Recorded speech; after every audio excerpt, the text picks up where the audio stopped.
and welcome to Runway Audio's brand new podcast. My name is Austin, and I'm here with JJ of Interchange Noise Works. What's going on, guys? It's gonna be fun. We're excited to kind of chat and hang out. JJ and I have known each other for a while. We both went to Belmont. He's still at Belmont, which is really crazy with his story. But yeah, we connected a few years ago, kind of early on in both our companies' years, and it's been a fun process to kind of work together and learn together.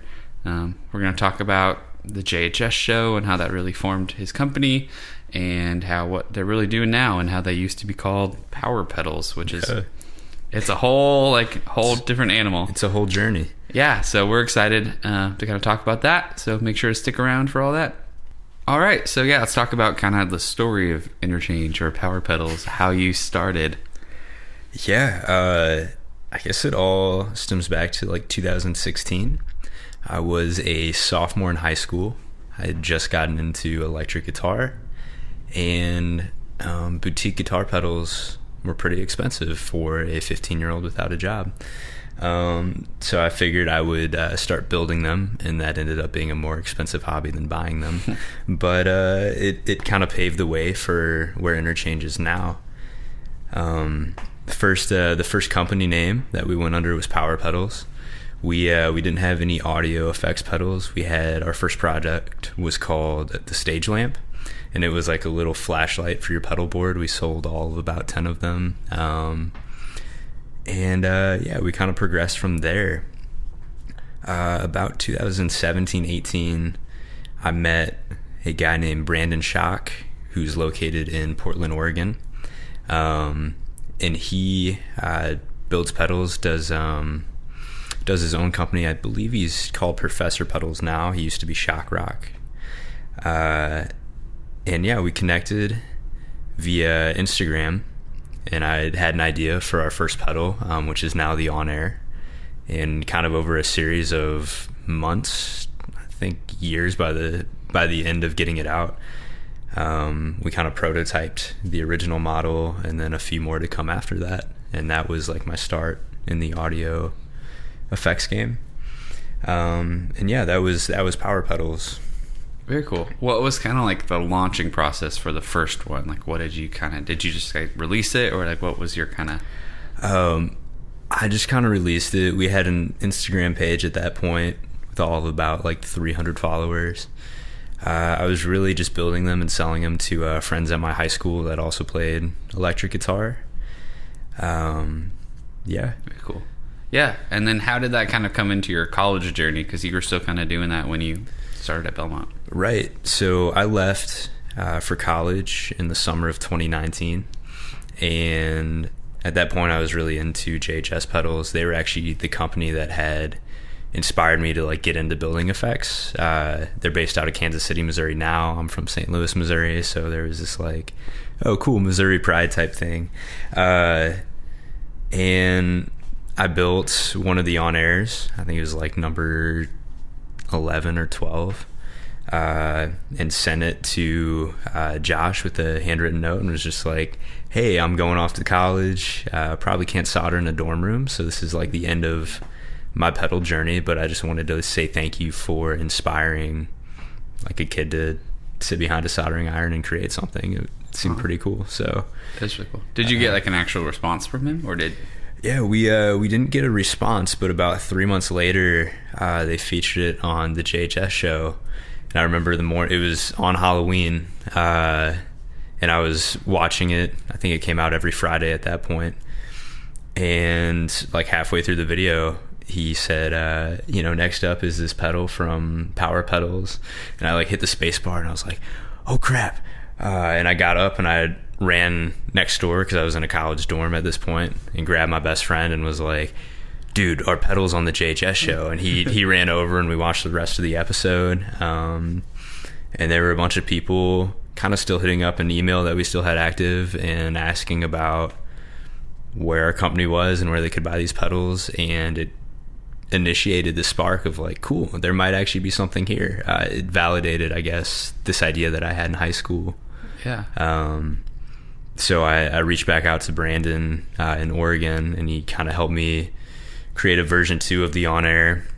And then we started dreaming up some other models too, and that got the ball rolling again as, I would say, a legit company, beyond just selling to high school friends and stuff like that. So that's awesome. Yeah. It's fun to hear kind of like, I feel like a lot of companies have like that moment of like, this is the moment that you decided that this is not like a side hustle. This is not like a hobby. This is like something that you could like possibly do full time, or like, you know, have employees and have like it'd be a career, you know? Right. So it's really cool that you had that moment so early on to like really define that this is like something you want to do for generally the long term. Definitely. That's awesome. That's really cool. And the existence of Interchange now to JHS. Yeah. So thank you to them. Yeah. Kind of talk through that like kind of mental process. Cause I mean, rebranding is like probably one of the most terrifying things ever, especially in an industry that like is so like brand loyal. I mean, it's really hard to get someone to move to a different, like, I mean, cables, for example. Like, once someone finds a company that they like that makes cables, it's really hard to get them to try another company, which is great once they've moved over, once they've like committed and loved. Like, once our customers like love Runway, they usually like stay with Runway and are really happy, and we build a community with them. But it's really hard to get people to like try our stuff, because they're like committed to another brand, which is awesome. So going and trying to change, like if we tried to change our name, it'd be really detrimental. But I think you kind of like, you caught it in such a perfect moment and built off the momentum of it. So talk about kind of how that process went for you. Absolutely. Going into 2020, we were still Power Pedals. We had released a second pedal with Brandon called the Element 119, and that started kind of getting some traction. And I had reached out to a few demo companies and stuff, asking if they would feature our product. And I was getting some weird responses, and one particular one was a dude on Instagram called Edge of Breakup. He's done a lot of marketing for a few different pedal companies and helped launch them. And he kind of responded and was like, you know, with where your brand is and all this, like, I'm just not going to do it because I don't like the look of it. Yeah. And like, there's nothing like significant about Power Pedals. And like, you know, first reaction is like, oh, that's heartbreaking. That's detrimental. Yeah. Like, that's my baby that hurt. And then I was no, like, you're right. I came up with that name when I was 15, used a free logo generator that I found on Google to like create our logo, and like stuck with that. And there wasn't really any meaning behind that brand or anything. And we were still at a point that it was early enough that we could make that switch. Mm-hmm. And, you know, the audience we had knew who we were. Mm-hmm. And there wasn't too much out there that we would have lost by making it. If we were making that switch now, it definitely would have been a lot more painful. It is a brand game in the music industry, as far as just creating good products and good customer service, and like being true to the product that you're putting out and the experience that you're creating for the musician. So I really thought through kind of what we wanted to stand for as a company. And our big thing is 3 C's. So creativity, communication, and community, or conversation and community, which is kind of what music's all about, right? And it's freedom to like create and express. There should be a conversation around it, and you know, what we're singing about or what we're writing.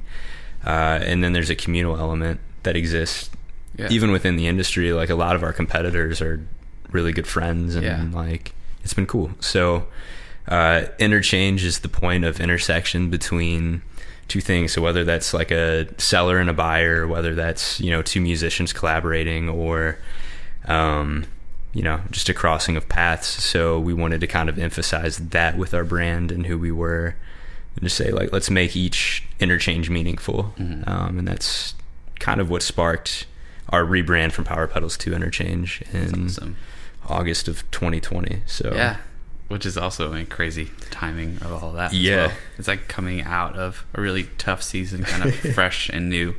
That's cool. Yeah, I mean, branding is such a crazy, like, I remember when I first met you, like, I mean, even like trying to do some research on, like, when you had reached out, it's kind of like, because you always kind of check out your friends that reach out to you, and like, it's like Power Pedals, like, you search Power Pedals, it's hard to kind of find. I mean, there's like SEO and Google is so important.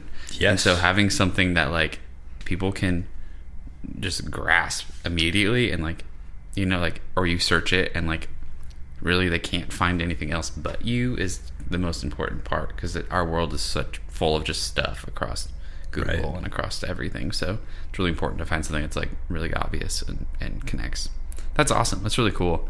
It's I'm glad you came out of it stronger than ever, for sure. Like you definitely, I mean, you run the risk of like this could just be an awful experience and we just come out so much worse. You know, like it could just be like that was a bad idea, I should just left it, and then you can't go back. And then, so yeah, I'm glad that you came out the way that you did with it. It's been cool. It's been fun to kind of work with you and hang out with you in that process. And yeah, it's been a sweet journey, and like I'm really grateful having, I guess, like an adjacent competitor to like look up to, and you know, having you as a mentor of like, hey, have you tried this, or have you thought through this, or just someone to bounce ideas off of. Like it's been really instrumental in the growth of Interchange and just getting that off the ground and running with it. So yeah, it's been fun. JJ and I have some fun conversations. Like that's definitely like, and it 99% of the time is not even about music industry stuff. It's just like thinking through ideas of like coffee and, you know, different businesses. Like we definitely have a very similar brain, and so it's kind of like, okay, like I mean, we're like our companies are kind of just in a different like just scale behind each other. Like we started a few years before you, so just a few years ahead kind of situation. And so it's been fun to kind of be like, well, these are the mistakes that I made when I was at your point, and so hey, don't make these mistakes. So it's been really fun to kind of watch you like not make those mistakes that I made and grow together and see like, okay, well that would have been better if I wouldn't have done that in the past, and now you're doing things that, you know, wish we would have done and now we're doing now. And so it's been really cool. It's been a lot of fun. What's kind of the future for Interchange right now? Building the community of just artists and musicians that we have around us.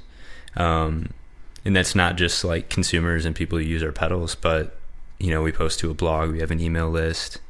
We're getting ready to launch a YouTube channel. And it's fun engaging in conversation with like-minded and not so like-minded musicians. Whether that's on forums on Facebook where someone posts, you know, Tube Screamer's the best pedal, and then you got like 80 comments that are like, no, it sucks. I have 80 comments that say, yes, you're right, and then 80 comments that say no. But it's cool being part of like a community that just like talks about that, and it's an escape for a lot of people, but it's also like a good time and something that people can bond over. Music's fun, and being able to like create a product that influences like how people make music or how their music sounds is really a neat thing. So definitely my favorite thing about all the pedals that you've put out is like they're different. Like it's like some people could say it's like it's just great. Like it's fun because it like makes your sound your own. Like I think that's like the creative part of you. It's like you're not just recreating a Tube Screamer, you're not just recreating a Klon. Like it's different stuff that like is creative, and therefore like making people's music and making people's tone like their own. And so I think that's like I definitely see that in you, and that's kind of your attitude towards it. And I think that's kind of what the creative side of it comes from. It's like you're not just trying to make a buck here to like, you know, like make the same thing to make a buck. Like you're trying to like you're working your butt off to make something that is like different and not just the same thing that everyone else is making.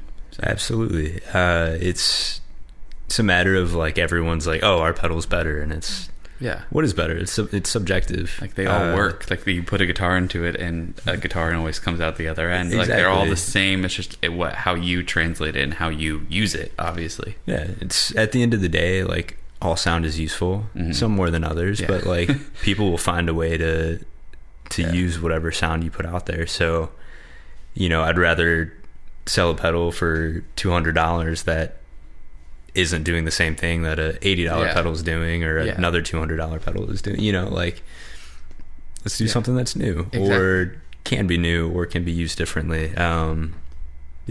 Like everyone's just striving right now to kind of like do something different. Like I mean, you kind of see in the music industry, like everything's kind of in a just kind of shifting a little bit. Like all the artists that are doing really well are like, I mean, 21 Pilots. Like that's Yeah. Like, the music that they are putting out is nothing like what music was like 5 years ago, or like, and so it's really interesting to see like what's coming out right now. And I think your pedals kind of facilitate a lot of that, like change of just like, this is a new sound. You know, like, I mean, obviously you can use these pedals for every day. Like, I'm not trying to make them sound like they're like these pedals that make these crazy sounds, but they're just different. Like, they just make you more unique for sure, which is cool. Appreciate it. Yeah. So let's talk about the new series of pedals that you put out this past year. Yeah. Kind of what the process looked like and how it's going and what it looks like in the future. Definitely. The new series that we put out is called the Streamline Series. And the goal with that was kind of diverting away from our original 2 pedals, which have 4 and 5 knobs and then multiple switches and just a lot of parameters to adjust. And we kind of wanted to simplify it for the musicians that are like set and leave players. So you find the one good tone and you don't touch the pedal and you don't have to worry about it, because that's really true to like how I play. But there's a risk that comes with that, because when you only have one knob, it's kind of saying me as like the person who designed it or chose this sound is what I think is good, right? And then it's like, hopefully you like it too. But yeah, our Streamline series is all just a bunch of pedals that are one knob and priced at $109.99. We wanted to shoot kind of at the lowest that we could in the boutique market, just for people who want to get into playing hand-wired pedals and can't afford the $200, $300 end of the spectrum, but still want a sound that is a little bit different. So our first 3 releases are really simple. They're called the number 1, the number 2, and the number 3. And we took one circuit similar to an electro distortion circuit for my gearheads that are familiar with what that is.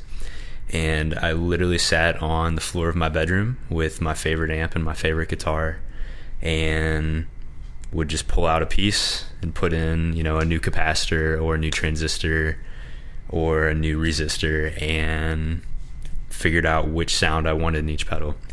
So the one is I call it like a fizzy overdrive. It sounds like when you dime a tube amp and you start getting that kind of like fuzz light breakup, but it's not quite a fuzz.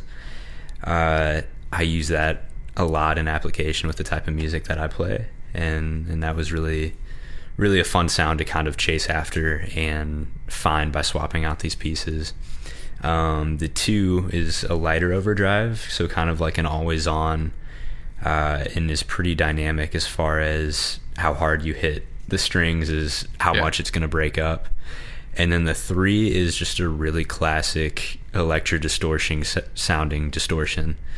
We hadn't put out a distortion that, you know, sounded, I'll say, more mainstream yet. And I wanted one for those players that were a little, you know, off put by our element, which is kind of a fuzz distortion, or the on air, which is a true fuzz. So the 3 is definitely probably my favorite. Like, it definitely fits kind of more along, like you said, the more quote unquote normal guitar player. Like, more normal's the wrong word, but like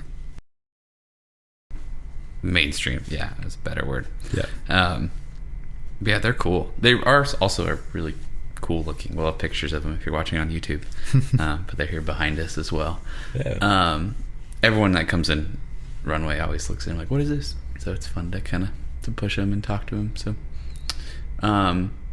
so I mean, so are there going to be more? Is 3 the beginning? Is 3 the end? What's the we have plans in the future for releasing believe it or not, 4, 5, and 6. Classic. I know. I don't know how you came up with the names. It's all original. We're hoping by that point to start getting into some less, you know, gain stage effects and more into some modulation and, you know, ambient type stuff with those. And once again, putting out a reverb or delay that's, you know, hand wired, but still at the 109 price point is. That'll be a challenge for sure. It will, but I'm excited. Just like even myself as a player, it's hard spending $200 on a new pedal. I say that and I sell pedals for $200, but just something that exists for everyone in the market, and is accessible to more people. I think is they're important. Definitely, so. I mean, it kind of proved it. I mean, we talked about JHS. I mean, the 3 series that they had put out, like, kind of proved that there is, like, a need for that kind of quote unquote lower end of the spectrum price wise, like pedals. And those did really well. Like, it was cool to see a lot of people that, like, got into guitar playing, like, got into gear. With those pedals. So I think there's definitely, like, a need for those in the more boutique industry. Like, I would say JHS is still pretty boutique, but it's definitely, you're definitely more boutique than they are, I would have to say. But yeah, it's going to be interesting to kind of see. This is kind of an interesting tangent, but kind of with COVID, how many musicians started with COVID. Like, how many people, like, thought about playing guitar, like, I don't have time to play guitar, I don't have time to learn how to play guitar, and then, like, COVID happened, and they either the job ended up losing their job, or they ended up working from home and having way more time on their hands than they ever had before, and then decided to grab the guitars in the basement or go buy a guitar online, and and how many of those people are going to stick with it and and fall in love with it, and then a few years from now they're ready to start kind of more into the pedal game and boutique stuff, and then yours are ready for them, basically. So it's cool. I'm excited for the future of the industry, just on that front, of kind of like people that are going to stick with it, like how much of this industry is going to grow. Because it took me, it took me 4 or 5 years, honestly. It sounds like it was a little faster, but, like, to really get into, like, realizing how much tone mattered and how much, like, I vividly remember, this is embarrassing, like, playing guitar along to a song, and I was, like, so excited about it, and then, like, 2 years later I did, like, the same thing, and I realized I was playing in, like, the wrong key completely. Like, it was all so bad. Like, it just was like, I'm like, oh my gosh, what was I doing? And so, like, now, it was fun, like, realizing that, and this is so bad, but now it's, like, learning into, like, okay, wow, like, pedals matter, amps matter, the type of guitar that you're playing matters. Like, that took me a few years to kind of, like, realize, and so I'm excited to kind of see the future of, like, kind of musicians that just started this past, like, 2 years, and kind of who sticks with it and who falls in love with it, and kind of, like, if this industry grows or not. So it's a fun evolution too. Like, I remember my first pedal was the classic Boss DS1, and I had, like, a little Epiphone acoustic amplifier that came in, like, one of those, like, $200 value packs that you get from Guitar Center, and I played, like, a Squier Telecaster into a DS1 into that little Epiphone amp. Absolute fire. It sounded terrible. It was neighbors probably hated me, parents probably hated me, but, like, that's what kind of, like, fueled the whole pedal. The what is it, gas, the gear acquisition syndrome.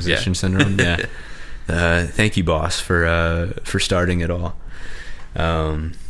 It's, I think my first pedal was, I got the Boss, the OD one. And I literally think I got it on eBay for, like, $11. I don't know how. And I, like, remember getting it, and I, like, tried plugging it in, and it didn't work, and I was like, what the heck? But it didn't have the battery was dead. Like, it was like, I didn't know anything about pedals at all at this time, and, like, and so I was, like, really sad that it didn't work. But then I got it working, and I think I still have it somewhere. I probably got to break it out and put it on my desk or something. And say my DS1's still in the closet. Get some love every once in a while. Gotta, like, frame it or something. This is what started all of it. Awesome. Well, thanks for being here. Really appreciate you coming in and chatting. This podcast has been a really fun experience. You've helped out on a handful of them. It's been cool. JJ and I have some fun projects that him and I have worked on the past good amount of time. A couple pedals. It's been a little while. That we gotta. It's fun. It's an adventure for sure. But we have a couple pedals that might might end up in existence in circulating the near somewhere. future. They're somewhere. Yeah. I think so. But yeah, so definitely keep an eye out for that. But also, please make sure to go to interchangenoiseworks.com and subscribe to the email list, because there's a lot of really cool stuff that he puts out that's just community-based stuff, like what the artists that they're working with are doing, and it's really cool. I mean, it's fun to see kind of a company that really is, like, their backbone truly is the community of musicians. And so definitely make sure to subscribe to the email, and follow them on Instagram and Facebook to make sure you're a part of that. And definitely try out one of their pedals. They're very cool. Definitely at least tell your local dealer to pick them up so that people can try them. So that'd be awesome. And then while you're online, make sure to go to runwayaudio.com and pick up your new favorite cable. But also make sure to like and subscribe to the podcast. If you're on YouTube, make sure to subscribe. Smash that notification bell. Like button and smash notification button so that you get the bell when it all comes out. But thanks for being part of this, everyone. We couldn't do this without people like JJ and also people like you. So thanks for hosting, and those that have made it this far, thanks for listening to me talk about pedals. It's fun. JJ will be back for sure. So I'm not too worried about it. Maybe not. But have a great rest of your night or day, everyone, whenever you're listening to this, and we'll see you around.